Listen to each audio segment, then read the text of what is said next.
bijak, kita hadapi dengan prosedur yang kita tempuh sesuai dengan KUHP.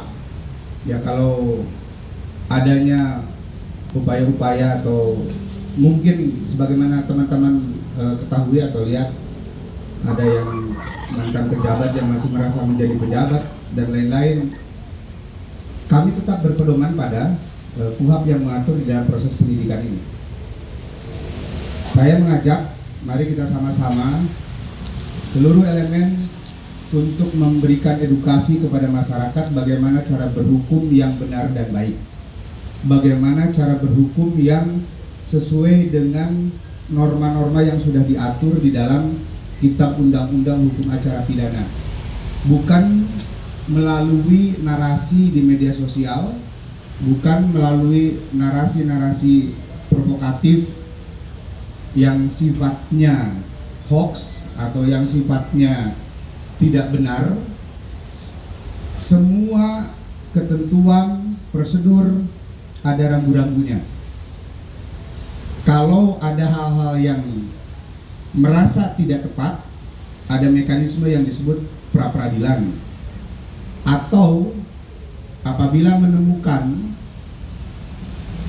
kecurigaan-kecurigaan atau dugaan-dugaan dari penyidik kami yang dianggap tidak benar, ada pengawas internal yang itu semua saluran bisa digunakan oleh semua pihak di dalam melakukan pengawasan dan kontrol terhadap penyidikan yang kami lakukan. Saya kira itu ya.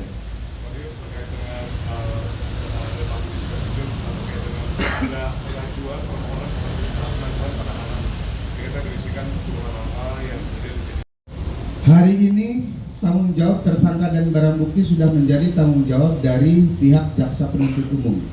Jadi prosedurnya silahkan diajukan ke Kejaksaan Tinggi DKI. Pak, Ya. mau tanya tanggapannya soal pernyataan dari mantan Wakapolri, sama satu lagi tadi kan disebutkan kalau Saya jawab ya.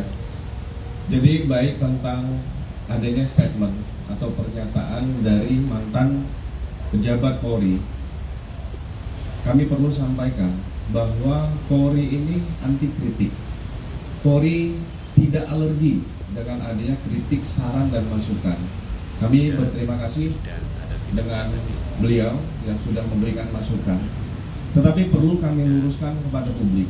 Yang pertama, upaya paksa yang dilakukan oleh penyidik itu merupakan suatu rangkaian proses hukum dan ini dapat dipertanggungjawabkan.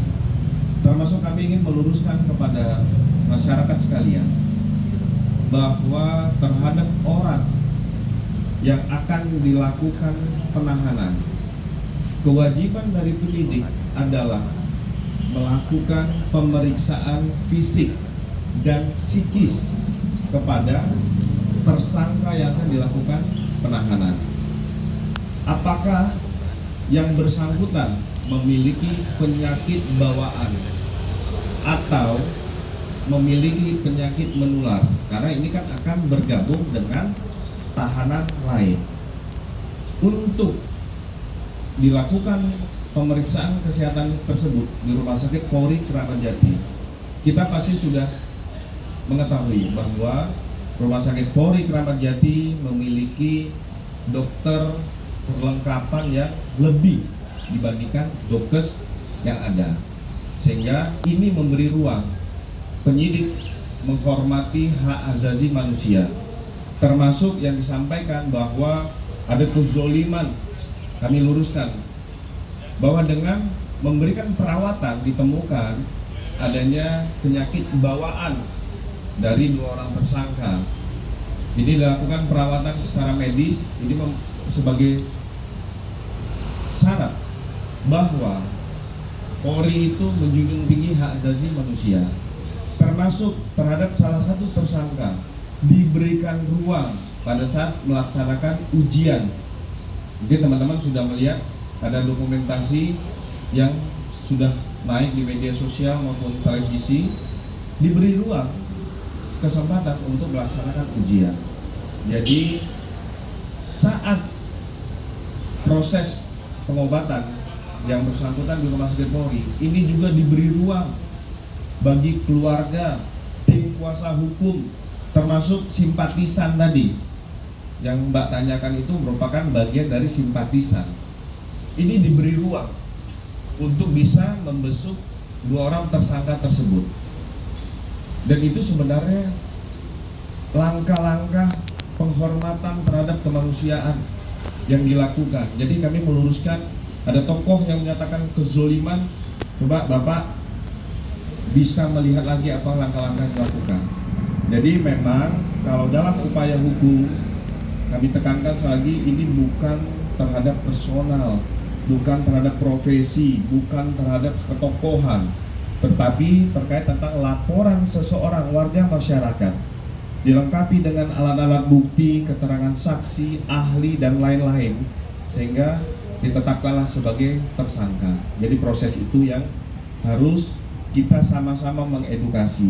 Maka kami mau menyampaikan ke Bapak yang tersebut untuk bijaklah secara hukum, jangan membuat suatu statement, pernyataan-pernyataan yang membuat publik ragu.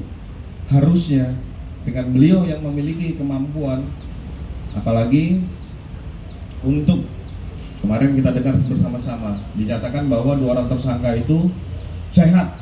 Yang bisa membuktikan yang bersangkutan sehat itu adalah orang-orang yang expert in area, orang-orang yang memiliki keahlian di bidangnya, yaitu apa? Dokter. Ya.